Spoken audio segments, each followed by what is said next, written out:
Good day, everybody. My name is Meteorologist Craig Tillison from the Fleetweather Routing Center in New York.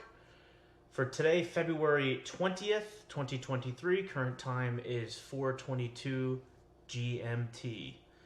Today we're going to be discussing Tropical Cyclone, major Tropical Cyclone Freddy in the South Indian, as we see designated here by JTWC.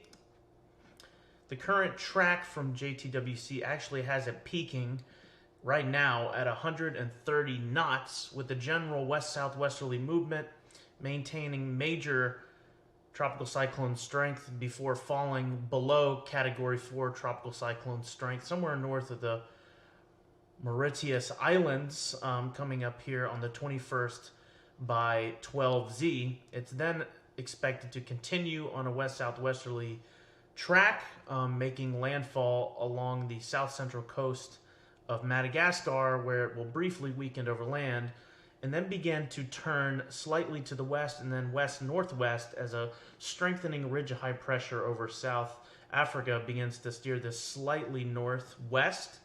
And this could actually re-intensify briefly over the Mozambique Channel back into a 65-knot tropical cyclone before eventually making landfall along the coast of Mozambique.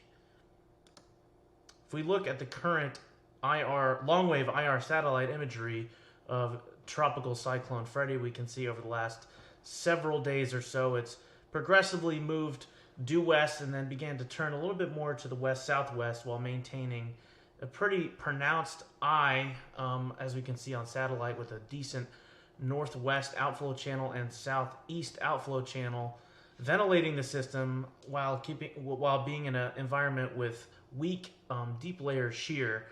This has been a pretty intense, long track tropical cyclone as it's made its way across the southern and southwestern Indian Ocean.